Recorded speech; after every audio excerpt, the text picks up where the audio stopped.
think?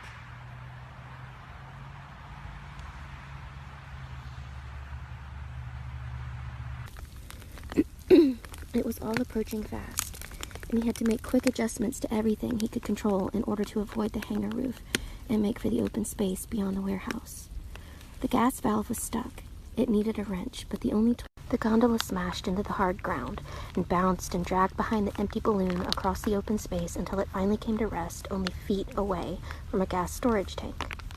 The pilot gingerly untangled his fingers from the rope he'd been holding onto, worked out which way up he was, shifted the toolbox off his legs, wiped the oily water out of his eyes, and hauled himself upright.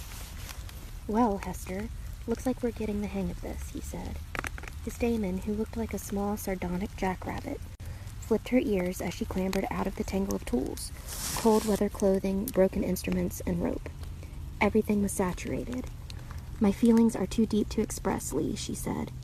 Lee found his hat and emptied the rainwater out of it before settling.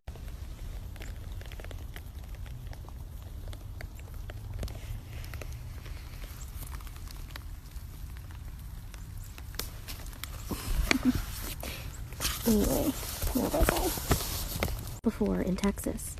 He was 24, ready for adventure, and happy to go wherever the winds took him. He'd better be, as Hester reminded him, he wasn't going to go anywhere else. Blown by the winds of chance, then, and very slightly aided by the first half of a tattered book called The Elements of Aerial Navigation, which his opponent in the poker game had thrown in for free, the second half was missing. He had drifted into the Arctic, stopping wherever he could find work, and eventually landed on this island. Novi Odens. Navi Odens?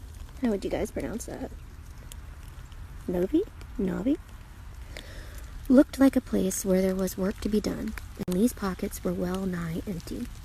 He worked for an hour or two to make everything secure, and then, assuming the nonchalance proper to a prince of the air, he sauntered over to the administrative building to pay for the storage of the balloon.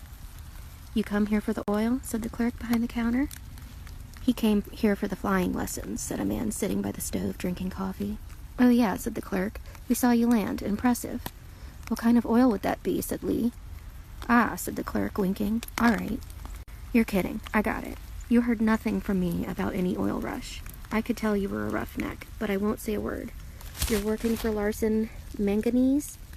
"I'm an aeronaut," said Lee. "That's why I have a balloon. You going to give me a receipt for that?" "Here," said the clerk, stamping it and handing it over. Lee tucked it into his waistcoat pocket and said, "What's Larkin Manganese?" "Big rich mining company." "You rich?" "Doesn't look like it."